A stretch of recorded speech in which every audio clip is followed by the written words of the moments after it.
All right. So we are officially in January now, a couple of weeks. It seems like it's flown by. Yeah. And now we're back with Brenna, right? We're taking a look at what is the real estate market doing? What are the numbers as we review the stats and the data that make up all of 2020?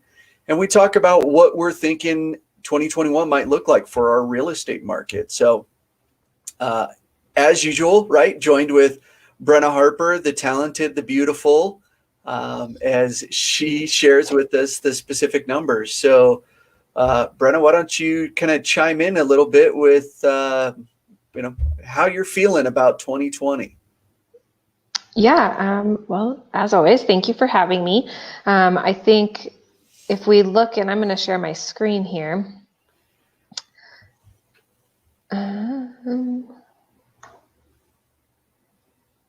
Okay. Can you see the update?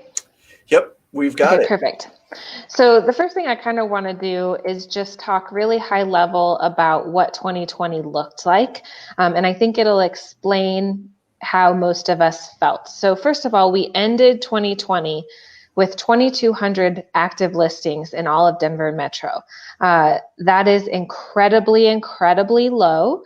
It's a 10-year low, actually. The National Association of Realtors says to be a balanced market that we would need about 30,000 homes.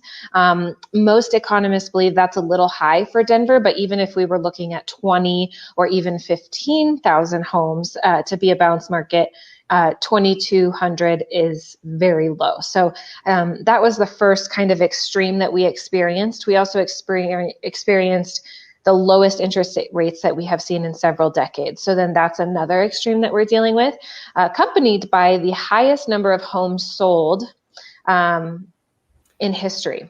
And I don't want to gloss over that point, Brenna, right? When COVID first started coming around almost 12 months ago here in the United States, and things started shutting down, I had a number of conversations that were, oh my gosh, the market's going to crash. People are going to be losing their homes and my home's going to be worth half. So Say that again. We had a record number of real estate transactions occur. Yep. The highest number of homes sold in at least recent history, if not ever. 7.2% higher than even 2019. And we all thought 2019 was a record-breaking year, a great year. So we have these extreme lows and these extreme highs going, which is what you're feeling as a buyer and a seller in this market, that it's very competitive, maybe even in some cases cutthroat, and ultimately not sustainable. And I know that Matt and I are going to talk a little bit more on that, but want to give you some highlights from December, and then we'll kind of circle back to what 2020 looked like and what may be happening in 2021. So in December, our days on market actually went up 8.9%. And when I'm just talking about all of these extremes, that sounds a little bit funny. But two things, most of that was in the attached the attached place. So like townhomes, condos, and everything. So we've talked about this before, but there's a little bit of a flight to the suburbs. So there's a little bit more activity happening or more listings happening in the attached space. So it would make sense that the days on market were longer. So when I go through, you'll see that the detached listings really did not change very much on days on market. That active or the attached kind of almost skewed that data a little bit. But what you'll also notice is days on market for December in a normal year was right on track. So even though it was considerably higher from just November, historically, it wasn't like it was so high. So we'll go through that a little bit, but just know that there's kind of two ways to look at that statistic, and definitely attached single family versus detached. There's some different stories going on there as well. Something else I thought was interesting was that 70% of homes went under contract for at or over their asking price. So that's a massive number. It makes sense. Again, there's 22 homes on the market, so supply and demand, lots of bidding wars going on. But that's a huge number of homes, and that's including, homes that may have been in an investment state or, sat on the market for a while. So 70% is one of the higher numbers we've seen. Typically, I think, in past years when we got up to 50%, we were like, oh my gosh, that's so incredible. And now we're 20% higher than that. So that just, I think, speaks to 2020 on the whole, as far as just being unprecedented, and just throwing some curveballs at us. Yeah, gosh, I'd love to be back at just 50% of the homes go for at or over asking price instead of 70. That's Yeah. a massive number when we look at it. And it feels like the market has just gone just crazy. The values are just going up and up. That's a big driving factor when 70% of the homes are going at and over asking price. It's just going to drive that value up. Yep. And in the 400 to 499,000 range, the list to sold price was 101.7%, sold to list price rather. So they're getting 101.7% of the list price when they sold. So that is, again, very high. And that's one metric that we're looking at, 400 to 499, but that's usually one of our stronger markets. And obviously it is right now. But anything over 100 is obviously incredibly, incredibly good, for sellers at least, but 101.7, that's big. Yeah. I mean, we're talking about an extra $4,000 to $5,500 in that price point. Yep. Absolutely. Interestingly enough, though, this is our showing time data. So this shows us how many homes have been shown. The blue line being 2019, the orange line being 2020. So with the exception of our COVID crater, it's pretty darn close. So I just think that's so interesting that some of our trends with holidays, you can see like 4th of July weekend, even Thanksgiving weekend, there was a big dip in traffic. And then again, at the end of December, when we got into Christmas and New Year's, that was pretty consistent year over year. So Matt, do you want to talk at all about kind of what that shows and looks like? Absolutely right. So, one of the first indicators of a market shifting is the showing traffic. Now, if we would have just had this conversation in March and April, where everything was getting shut down, that would be a big dramatic change and a big dramatic shift in the showings. What we found was that as it bounced back, the buyer demand did not really drop off. There's still a high demand for homes given the showings. So as we consistently are looking at the showing traffic, it's letting us know what are we seeing? Are things starting to slow down? Or can we be a little more aggressive in pricing as a seller or as a buyer, just to understand that of the 2,300 homes on the market, we still have as many buyers looking as we had a year ago when there was over double that. Yeah. So more people are going through fewer homes, and it's going to run into scheduling issues, right? As homes are blocked out and you're not able to overlap showings, right? A lot of different things are impacted here.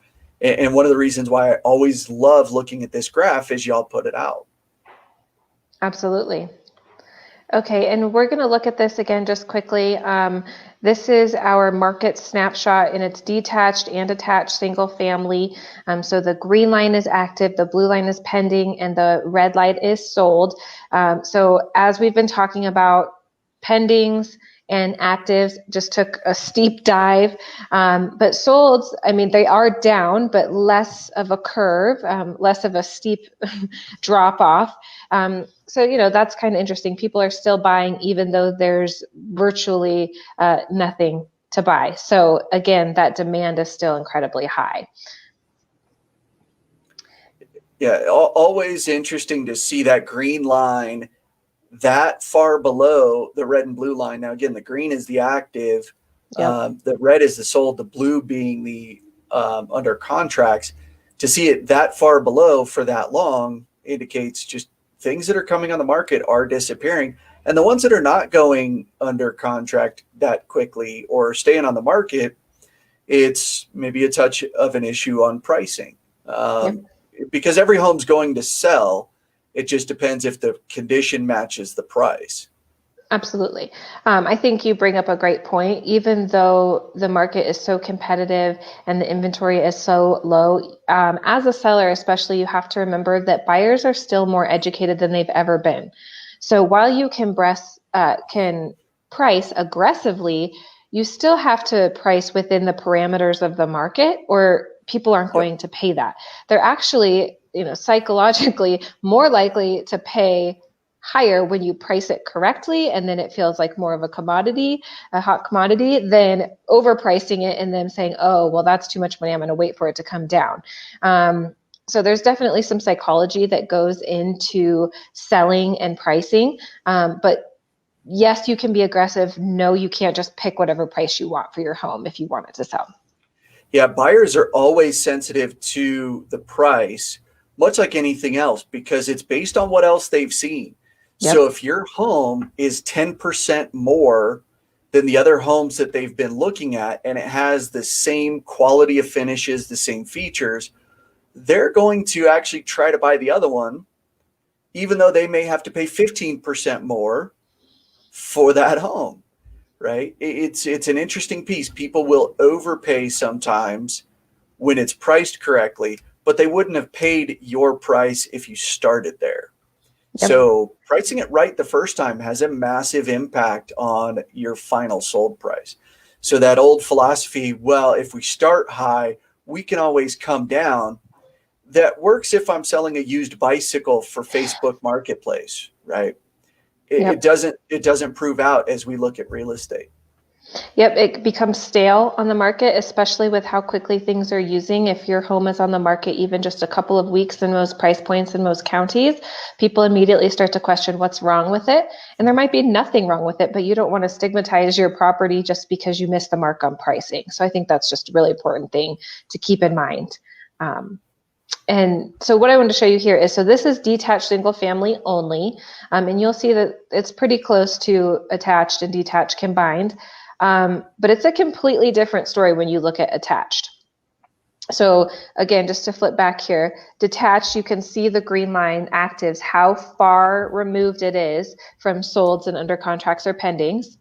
And then we move up to attached single family, and it's higher than solds and right in there with pending. So it is a different market in the attached realm than it is the detached realm. And that's what I was talking about with days on market, and that combined average and why that skewed it a little bit. So just be aware, if you're looking at a condo or a townhome, it is different than detached, and you just have to know that and plan accordingly.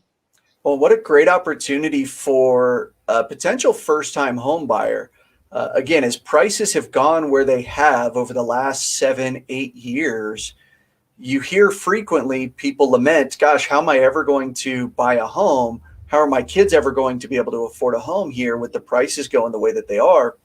And we look at the attached homes and they're not flying off the market at the same pace. So we might have the opportunity to really get in to the right home at a price we don't have to overpay for. Yep. Now, that might mean you have to buy that home before you get into your ideal home. Maybe you really want to be in a detached home, but sometimes getting your foot in the door becomes that springboard to get into the next home. Because if you can ride the market appreciation over a couple of years, have the bigger down payment into that detached home, you might put yourself in a phenomenal spot to get to that next home, really by starting with something that might not have been your first choice. Yep. Don't keep paying someone else's rent, right? Hey, you're paying a mortgage one way or another, whether it's your mortgage or your landlord's mortgage. You're paying it one way or another. Absolutely. I think we've talked about active listings and the lack of them a considerable amount, but this just shows you on the graph. This time last year, we were at 4,500, and the year before that, we were at 5,300. So we are, again, very, very depleted in those active listings. So we need more homes. We need more We need more homes. homes. If you've been on the fence about selling your home because you want to move to Arizona, well, now is a good time to do that. Absolutely. And we talk about month supply of inventory. So like I mentioned, the National Association of Realtors says 30,000 homes. So that's about 6 months of inventory. So we're under a month.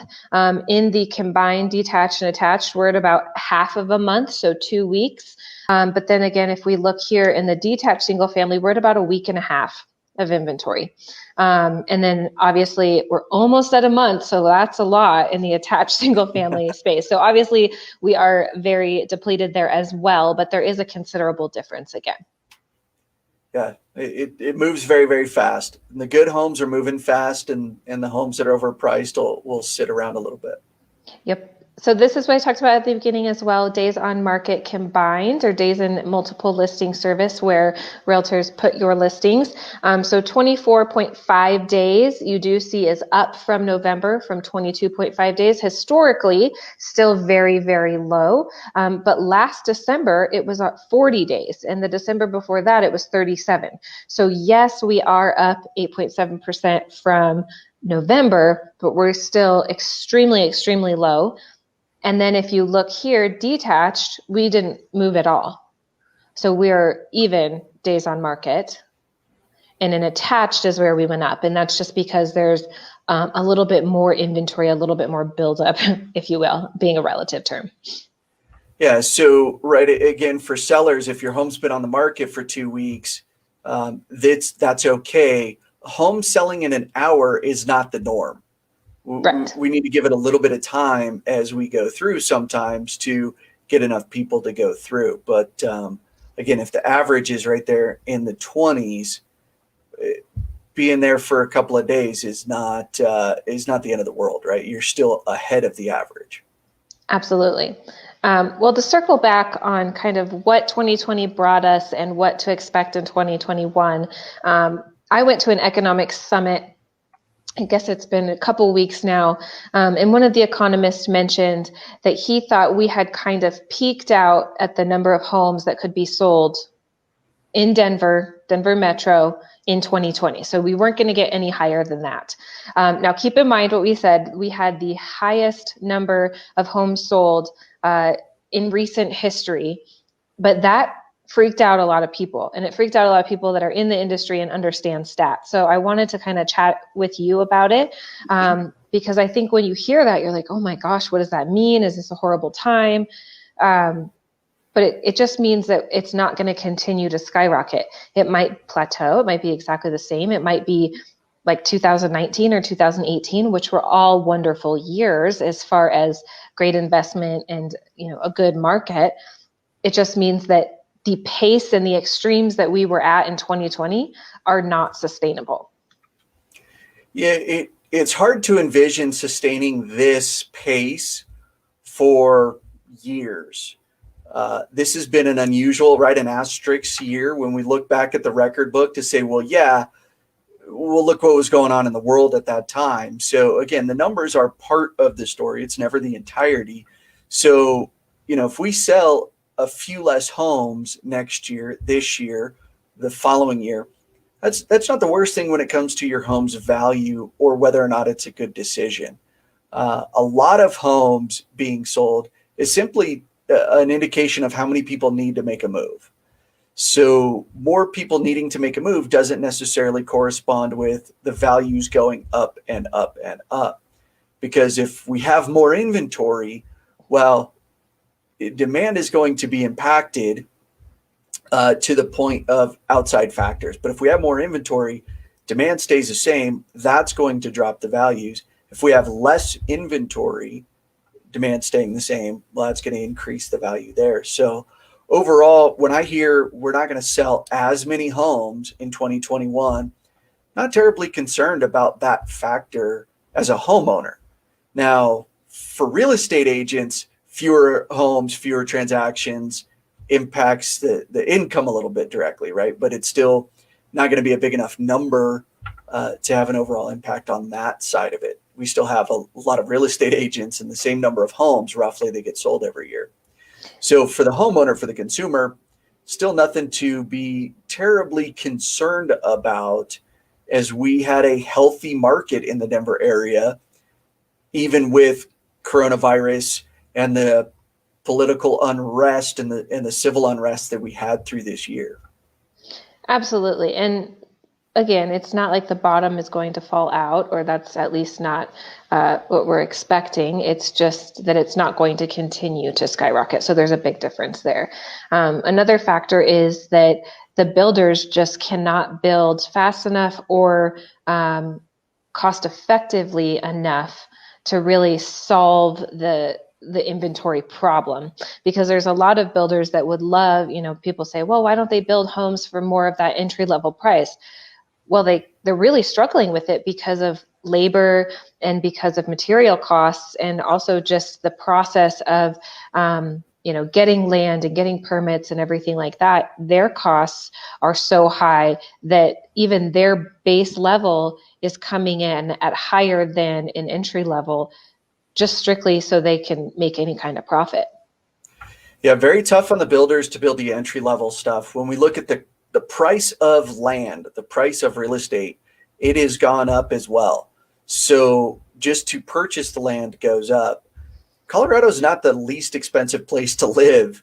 The values have gone up. So your labor force is being paid more to keep up with the cost of living. Your limitations on supply, right? When the coronavirus, which is worldwide, is impacting supply chains, and it impacts lumber, it impacts steel, it impacts concrete, and the availability and the readiness of those materials, that all impacts the pricing. The pricing tends to go up. So again, would be fantastic if they could.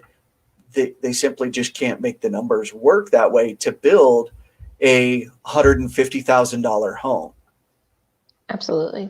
I think something else to keep in mind, as a professional, or even just a seller that may be nervous by, kind of that blanket statement, is think about how many buyers had to pull out of this market because they didn't want to compete at that level, or, they just didn't find something that they liked that checked all their boxes because there's such low inventory, that would love a few more options than one a weekend.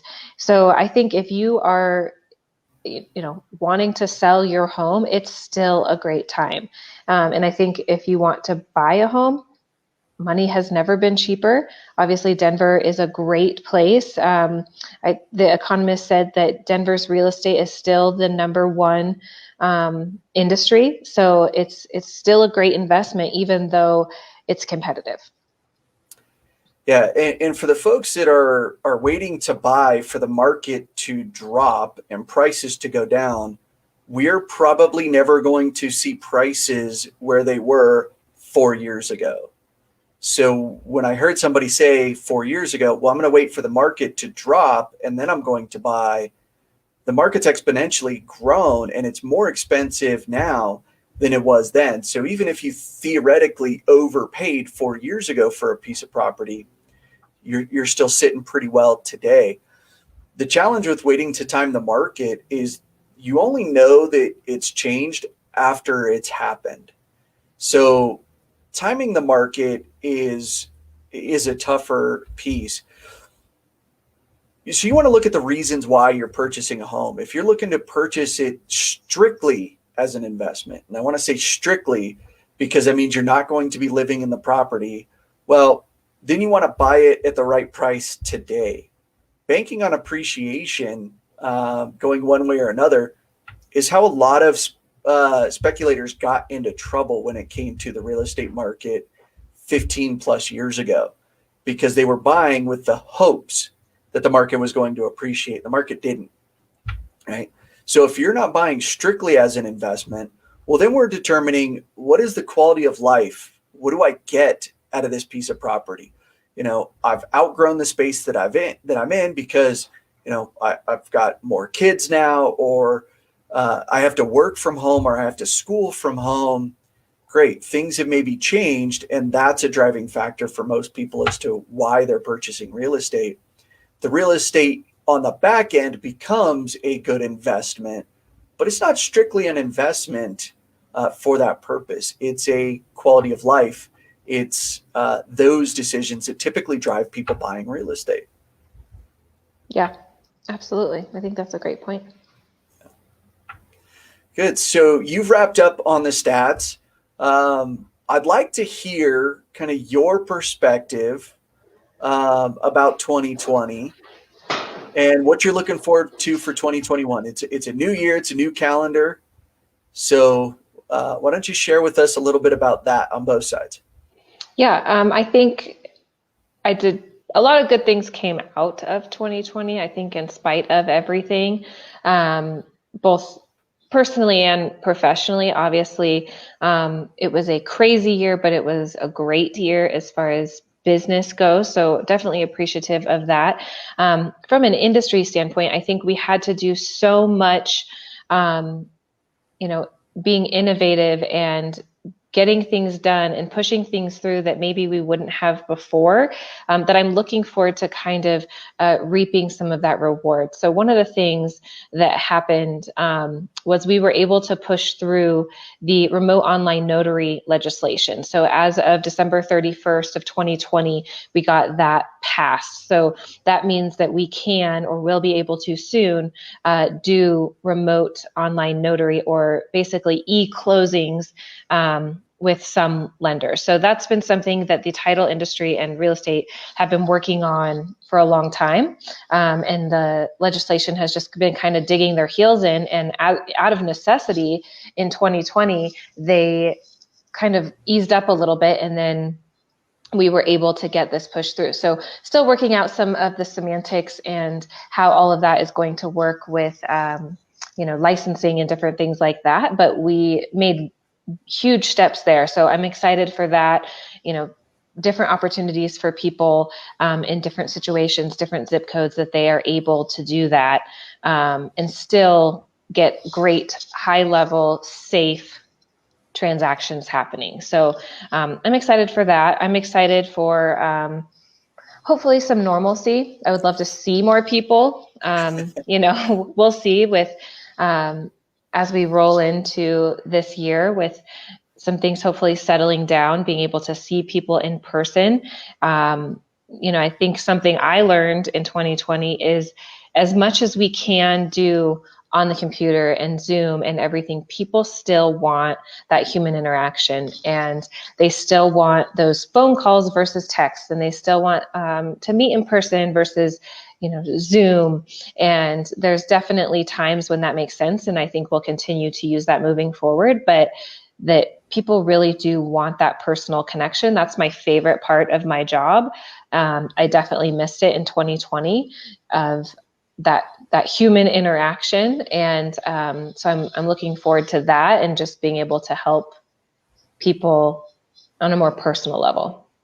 Yeah, without a doubt. As I look back at 2020, for me, it became very obvious that we're all in the same storm, so to speak, as far as coronavirus is worldwide. It's not one part of the globe. It's not one part of our demographic. It's not like it hit one sect.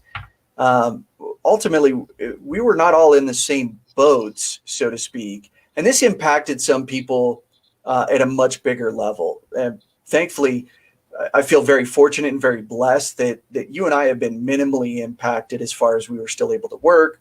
We were healthy up until recently. We got sick here as January started. Don't know if it was a coronavirus, may have been, may not have been, but quarantined and did what we were supposed to do to stay away, but stayed relatively healthy. Our son is healthy, so excited about that. Looking forward to some things for 2021 as we look at getting back into some more face-to-face conversations, some more social interactions, right? Seeing people in the stands at sporting events, having kids being able to play soccer or hockey or baseball or do their dance recitals or whatever it is that the kids are doing, being able to get back to that, because I feel like this really did rob a lot of kids of some very vital years. I would like to see that coming back. So excited. We're not out of the woods yet. This is still going to be an impact here for our lives, but absolutely, we are closer to the end of it than when we started almost a year ago.